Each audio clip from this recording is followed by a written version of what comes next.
The most powerful queen in the galaxy was on the brink of death, until a human stepped in, and no one could have predicted what would happen next. The blue light of Veridara's twin suns spilled across the crystalline spires of the imperial capital, scattering rainbow prisms across the city like mischievous sprites caught in flight. From the throne room atop the highest tower, the queen's body seemed almost to glow with an otherworldly luminescence, though her movements were slow, deliberate, and, as her attendants whispered with both dread and reverence, perilously fragile. Her long ears twitched at every whisper, a subtle metronome for the anxious energy that hummed through the hall. The walls themselves shimmered with embedded nanofibers, constantly rearranging to amplify the queen's mood, though today they pulsed in muted blues and violets, sympathetic to her weakening form. The human, who had somehow managed to wander into the palace without being vaporized by security drones or flattened by levitating hoverwalkers, paused at the edge of the room. He blinked, took a deep breath, and muttered under his breath about how even IKEA instructions for a flat-pack shelf seemed simpler than navigating intergalactic protocol. He carried a small, oddly shaped device, its lights blinking in a pattern that looked almost like it was shrugging at him. The human's presence alone was enough to make the palace aides clutch their robes, and a couple of them, less discreetly, began taking notes as if he were some sort of walking anomaly specimen. The queen, her blue skin glowing faintly against the backdrop of hovering crystal chandeliers, watched him with the kind of scrutiny reserved for predators sizing up a particularly audacious prey. "You do realize, human," she rasped, her voice a musical hum tinged with exhaustion, "that if you breathe too loudly, my entire council might declare it an act of war." The human grinned, leaning casually against a console that was definitely not designed for leaning.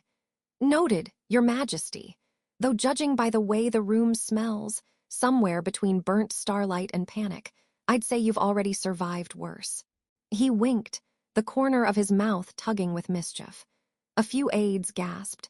A couple of more senior officials looked as though they had aged a decade in the space of a heartbeat. The queen, for her part, allowed herself the faintest twitch of amusement. It was rare that someone treated her court like a playground, but there was something strangely disarming about this human.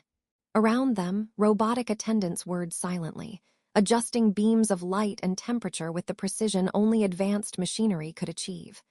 One, whose voice module seemed stuck on a cheerful tone despite the catastrophe, chirped, "Your royal biometrics indicate imminent energy collapse." Suggested action, screamed dramatically. The human snorted. "Great plan! Right after I juggle flaming antimatter or knit the queen a sweater from dark matter strands." He gestured to the console, poking a panel with a finger. A holographic readout blinked in irritation, as if disagreeing with his flippancy. The queen's lips quirked at the corner. Humor was something she had almost forgotten in recent cycles. Her empire was vast, her armies flawless, her intelligence networks unmatched. But none of it could counter the creeping shadows inside her body that no amount of crystal therapy or anti-gravity infusions could banish. "You are foolish," she murmured, but it carried no bite, only the fragile curiosity of someone who had nothing left to lose. "And yet," she added, a faint spark of mischief flickering in her long, elegant ears, "there is a certain charm to your audacity." He took a step closer, keeping his voice light, almost conspiratorial, though each word carried a careful weight. "Foolishness is subjective. Some people call it genius, others call it, 'What in the universe are you doing here?' I prefer the first one, personally. Makes me feel better about breakfast." He gestured vaguely at his empty hands, as if the act of existing itself were a rebellious feat. A young aide, who had been hovering nervously, whispered something about the human not understanding royal decorum. The human leaned down and in a low tone replied, "Oh, don't worry. I've seen enough royal decorum to know it's mostly about dramatically flailing arms and confusing everyone." The aide, blinking, decided it was safer to stay silent. Outside the palace walls, the sky shimmered with streaks of interstellar traffic. Light-speed vessels weaving elegant arcs through clouds of ionized gas, cargo freighters that looked like floating chests of treasure, and private yachts of oligarchs that glinted like scattered gemstones. Within this controlled chaos, the Queen's court was a miniature universe of its own, urgent, panicked, and absurdly ceremonial. Her closest advisors hovered near her throne, murmuring calculations, probabilities, and increasingly desperate theories about her failing condition. One older scientist, whose spectacles refracted the palace light into tiny constellations, muttered aloud, "Perhaps if we reverse the quantum polarity of the thymic lattice." He stopped, noticing the human's raised eyebrow. "Aha," the human said slowly, folding his arms. "Or maybe just try giving her a cup of tea and a good joke. You know, as a first attempt." A ripple of incredulous murmurs went through the council. The Queen's lips twitched upward, an almost imperceptible smirk, but enough to make the human grin back. As the day stretched on, the human moved with a peculiar combination of care and irreverence, checking instruments that blinked and hissed in incomprehensible sequences, pressing buttons that seemed almost alive, and muttering quips at the ceiling as if it could appreciate them. The Queen watched, her curiosity gradually overpowering her fatigue. She had ruled empires, survived assassination attempts, and negotiated with entire planetary coalitions. But watching a human treat the imminent demise of a queen as a mildly inconvenient problem was strangely exhilarating. "Do you always talk this much?" she asked, her voice cracking with both exhaustion and amusement. "Only when the situation is dire enough to warrant dramatic commentary," he replied, crouching to inspect a panel emitting a soft, irregular hum.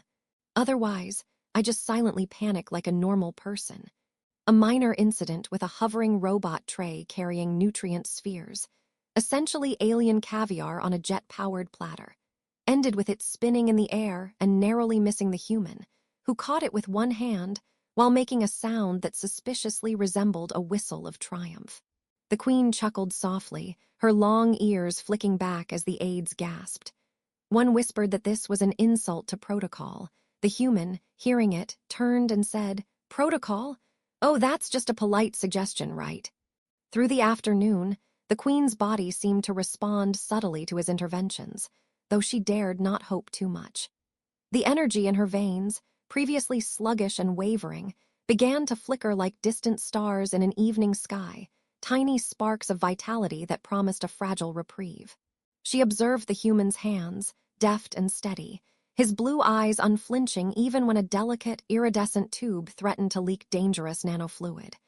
He grinned at her, fingers coated in glowing liquid, and quipped, "See, all in a day's work. I do my best improvisational magic, mostly safe, occasionally spectacular." By the time the twin suns began to dip behind the horizon, casting long, sparkling shadows across the crystalline floors, the Queen had laughed, not a full, hearty laugh, but enough that the council whispered in disbelief. The human's humor, his irreverent confidence, had carved a tiny space for joy in a room that had been suffocating under doom. She realized, perhaps for the first time in cycles, that life could still surprise her. That strength was not always about flawless control, and that sometimes salvation came with a side of irreverent commentary and awkward heroics. And so the first day closed in a quiet mixture of tension and tentative amusement. The blue-skinned Queen reclined, her long ears twitching to the rhythm of an unfamiliar heartbeat, the sound of hope, odd and slightly ridiculous, but undeniably alive. Outside the palace, the city glittered in cosmic twilight, vessels streaking across the sky, unaware that the galaxy's most powerful monarch was beginning a journey of healing and humor, guided by the most unexpected hand. The human glanced up at the Queen one last time before stepping back, arms raised in mock surrender. "I'll be back tomorrow. Try not to die in the meantime, okay? That'd make paperwork awkward." The Queen, despite her lingering weakness, allowed herself a small, tired smile, her golden hair glinting in the waning light. "You are remarkably foolish, human," she murmured, and this time the words carried no threat, only the smallest hint of something dangerously like trust. The morning sun, pale and unsteady as if unsure whether it should rise or hit the snooze button, cast a delicate glow over the palace gardens of Veridara. Nanopollen floated lazily in the air, shimmering with faint electric sparks, and the gravity fields around the hanging walkways flickered occasionally, as if the city itself had a sense of humor about mornings. The queen sat in a reclining chair that adjusted automatically to her body temperature, her long ears twitching at every whisper of wind and every distant hum of anti-gravity transport. Her skin, the blue of the deepest ocean under a cold sun, gleamed faintly, though faint patches of fatigue marred its usual glow. She had slept poorly, mostly because humans snore in unpredictable frequencies that interfered with even the most advanced sleep harmonizers. But she found herself oddly eager to see the man who had wandered into her throne room the previous day, like a combination of audacious engineer and oblivious court jester. The human, for his part, was already moving through the palace with the unhurried precision of someone who had not been born into royalty, but had memorized the absurdities of court life in less than a day. He carried a compact device under one arm that hummed and blinked like a restless insect, a tool whose purpose seemed alternately miraculous and completely incomprehensible to the assembled aides. He paused in front of a hovering console, scratching his head in mock confusion as a cascade of holographic readouts wobbled into view. "So, let me get this straight," he muttered. "The queen might die from something invisible, which apparently exists everywhere, except where it doesn't." "Got it, simple." An aide, hovering nervously nearby, whispered something about how dangerous it was to underestimate quantum pathogens. The human nodded solemnly, then added, "Yes, terrifying. I'll be careful, mostly." He looked up and caught the queen's gaze, her long ears tilted forward slightly, an involuntary gesture of curiosity. "Morning, Your Majesty," he said cheerfully. "You're looking better than yesterday, or maybe it's just the lighting. Either way, a win in my book." The queen allowed herself a small twitch of amusement. Her court had begun to murmur with unease. Some worried that the human's flippant attitude might disrupt delicate life-preserving protocols. Others whispered more practical concerns, like whether he could inadvertently vaporize half the palace with an incorrectly applied flux adjustment.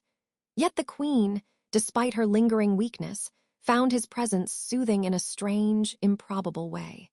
"Do you always speak in riddles, human, or only when lives are at stake?" she asked, her voice faint but carrying a playful edge. "Mostly only when lives are at stake," he replied, crouching to examine a bioscanner that pulsed with rhythmic blue light. "The rest of the time, I'm silent, brooding, and possibly dangerous. Or maybe just bored, hard to tell the difference." He tapped the scanner lightly, and it blinked once, almost shyly, before projecting a three-dimensional image of her internal systems. "Ah," he said, frowning slightly, "you have this sneaky little pathogen hiding in your energy nodes. Tiny, invisible, probably grumpy. Standard villain behavior." A junior scientist, taking notes with trembling hands, asked if the human was certain he understood alien physiology. "Absolutely," the human said, raising both hands in mock surrender. "I know exactly enough to look like I do. Anything beyond that I improvise with style, mostly." The queen's lips twitched upward, the closest she had come to a full smile since the onset of her illness. "You are reckless," she murmured. "And yet, somehow, I find this amusing." He approached her slowly, speaking as if to an equal, though his casual tone made it seem like she might just be a particularly shiny houseplant. "Okay, here's the plan," he said, activating a small module that unfolded into an array of fine, flexible instruments, each one glowing with subtle pulses of energy. "Step 1, poke the invisible buggers until they behave. Step 2, convince your body it's actually fun to be alive. Step 3, sip tea if necessary. Optional, tell a joke." He wiggled his eyebrows in a clearly human attempt at charm. The queen's ears flicked, and she allowed herself a quiet chuckle, which made the hovering medical drones sway gently, apparently in appreciation. As he began the delicate process of intervention, he continued his running commentary, narrating each move with exaggerated drama. "Ah, the quantum filaments of life force," he said, tapping a microscopic probe. "You're looking particularly sassy today, aren't you?" He flicked a switch, and the instrument hummed, bending light around it to form a minuscule holographic projection of her affected tissue. "See, they were hiding, but not as cleverly as I anticipated. Tricky little critters." The queen watched, fascinated, as he moved with a combination of precision and playful improvisation. At one point, a small discharge from a hovering fluid tray, nutrient spheres in levitation, drifted toward him, and without missing a beat, he caught one, balanced it on a fingertip, and remarked, "Gravity, still unreliable." Me. Apparently reliable-ish. The Queen's laughter, soft and melodic, echoed faintly through the room, mingling with the hum of the palace. Even the most rigid aides exchanged glances, clearly unsure whether to scold him or take notes on his unconventional methods. Hours passed in a blur of subtle manipulations, tiny corrections, and the human's endless commentary. He adjusted the energy nodes with careful taps, whispered encouragements to her cells as though they were sentient beings prone to mood swings, and made occasional jokes about the improbability of palace bureaucracy surviving alien life. The Queen, for her part, found herself leaning slightly forward despite weakness, drawn to his unpredictable rhythm, his playful disregard for the rules, and his uncanny skill. "You are most peculiar," she murmured, "but effective. Dangerous, yet effective." When he finally stepped back, wiping a smear of glowing fluid from his hands, the Queen felt a warmth spreading through her chest, subtle at first, then growing like a tide. Her limbs, once heavy and sluggish, responded more readily. Her long ears twitched with renewed energy, catching the faintest shifts in sound across the room. The human grinned at her, his expression part victory, part mischief. "See, told you it would work. Mostly painless, very stylish and bonus. Your ears look fantastic in the light." Even the most cautious of the council could not deny the change. Vital signs stabilized, energy flowed more freely, and the faint glow of health returned to her blue skin. One scientist whispered, almost in awe, I don't understand how this is possible." The human leaned against a console, pretending to consider this deeply. "Well, technically, I don't either, but it looks cool, doesn't it?" By the time evening descended over Veradara, the palace corridors were filled with an odd mixture of relief, curiosity, and suppressed laughter. The Queen reclined in her chair, listening to the soft hum of hovering drones and distant city traffic, her mind unusually light. She caught the human's gaze and allowed herself a small, almost conspiratorial smile. "You are unlike any being I have encountered," she said.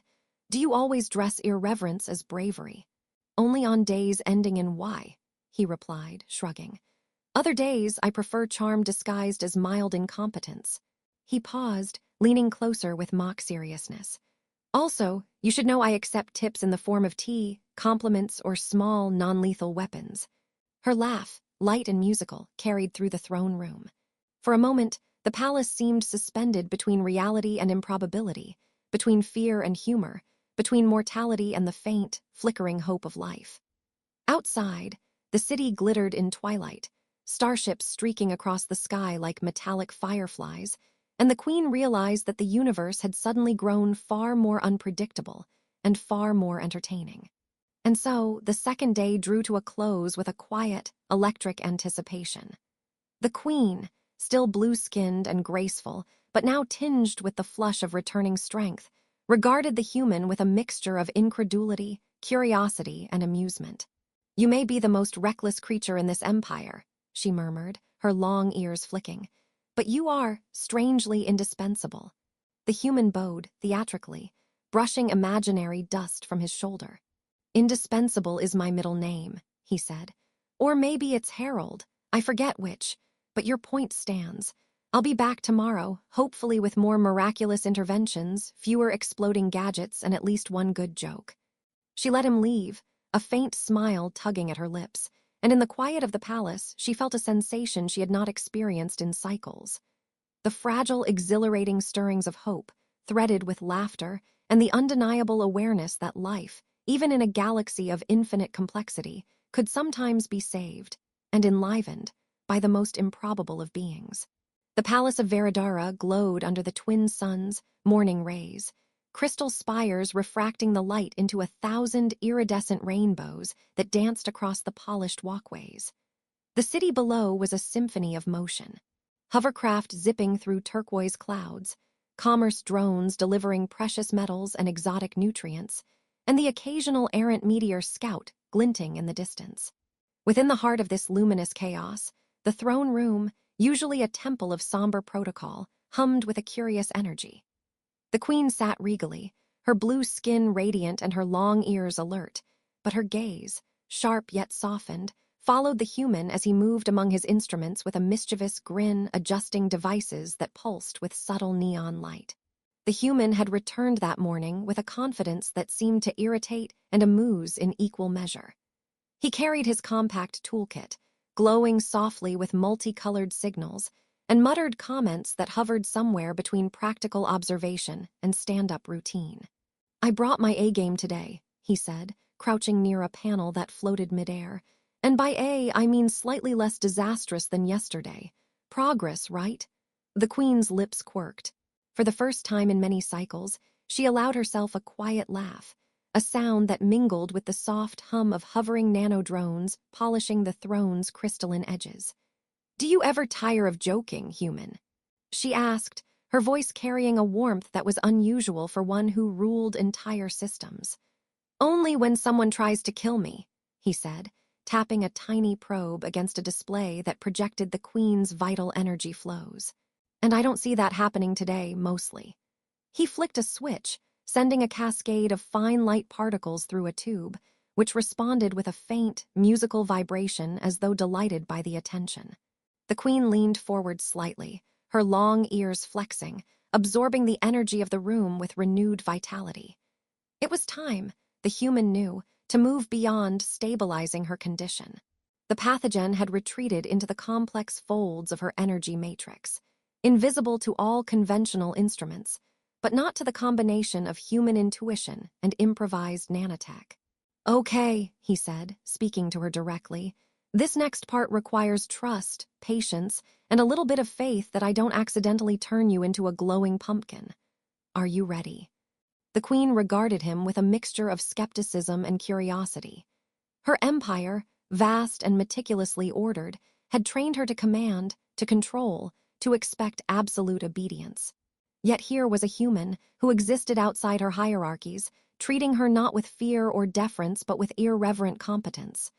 "I am ready," she said, her voice firm, though her fingers twitched in anticipation. "Proceed, human." He began, placing delicate instruments against her skin, their lights flickering in response to the flow of her life force. "We'll start by coaxing your cells," he said, "then a bit of rearrangement, and finally, voila, a miraculous recovery. Or a moderately impressive one, depending on how cooperative you feel." She twitched her ears, amused despite the severity of the moment. As he worked, he narrated every movement, sometimes exaggerating for effect. "Ah, the stubborn little energy nodes," he said, his fingers moving deftly across a shimmering panel. "You've been hiding from everyone, haven't you? Not today, not on my watch." Tiny particles of light danced around his hands, responding to the modulation of her body's natural energy. The queen's breathing deepened as warmth spread from her chest through her limbs, a sensation she had not felt for cycles. "It tickles," she admitted softly, a hint of laughter threading through her voice. "Excellent," he said. "Ticklish healing is my specialty. I've been practicing on sandwiches for years. They're less complex than royalty, but they scream less." The queen let out a small laugh, which echoed through the throne room, reverberating against crystal walls and causing even the hovering drones to quiver with gentle vibration. The hours passed, marked not by clocks but by subtle shifts in the queen's energy. Her blue skin grew richer, her golden hair catching stray sunbeams like liquid light, and her long ears twitched with alertness and renewed vitality. The human adjusted instruments, sometimes talking to the floating particles as though they were sentient assistants, occasionally glancing at her with a grin that conveyed both playfulness and unwavering concentration. "Almost there," he said. "Just a little more coaxing, a dash of humor, and we'll have a fully operational queen again." A soft chorus of music rose from the palace walls, the nanofibers interpreting her mood and amplifying the gentle notes. She closed her eyes briefly, allowing herself to feel strength returning to her muscles, warmth filling her chest, and a spark of something unfamiliar yet exhilarating. Gratitude mixed with a tentative, curious affection. When she opened them, the human was watching, waiting with a small, triumphant grin. "Done," he said simply. "All systems functional, fully recovered, and still stylish. Optional, one heroic pose for the cameras. Or just a dramatic recline works too." She laughed softly, the sound blending with the hum of the palace. Her energy flowed freely now, steady and potent, yet she remained aware of the subtle changes within her. A willingness to trust, a curiosity about beings she had once dismissed as inferior, and a faint, irrepressible amusement at the unpredictability of life itself. The court erupted in a mixture of astonishment and relief, their calculations and predictions rendered irrelevant by the human's unconventional intervention. Advisors whispered in awe, scientists jotted notes furiously, and even the palace drones seemed to hum in approval. One cautious aide, still unsure how to respond, asked the human if he had done anything dangerous. "Me," he said innocently. "Dangerous? Only if you consider miraculous healing and mild chaos dangerous. But yes, mostly harmless." The queen rose, her long ears alert, her posture regal yet lighter than it had been for cycles. She looked at the human, a smile playing across her lips. "You have done what none of my empire could accomplish," she said, her voice steady. "Not through power, not through technology, but through skill and audacity, perhaps even humor." He bowed lightly, tapping the side of his helmetless head with one finger. "Audacity, charm, and impeccable timing," he said. "Optional, a dash of recklessness. Works on sandwiches, works on queens." She chuckled, the sound bright and free, mingling with the soft notes of the palace. In the following days, the palace of Veradara buzzed with a quiet, transformative energy. The queen, fully restored, began to consider governance with a more flexible eye. Diplomats and generals found their advice met not just with calculation, but with curiosity, their strategies sometimes countered with questions that challenged assumptions rather than enforced compliance. The human became a curious fixture of the court, his irreverence tolerated because it had saved her life, his ingenuity quietly respected, and his humor, though baffling at times, a welcome reprieve from the solemnity of power.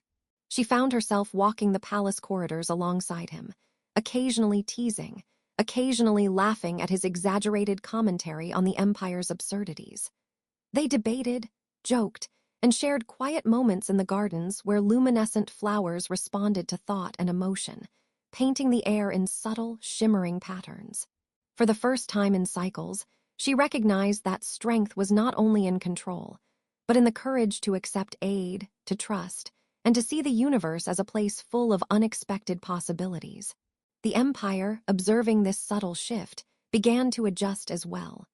Rumors of the miraculous recovery and the unusual healer spread across the sectors, fostering tentative cooperation and curiosity among distant worlds.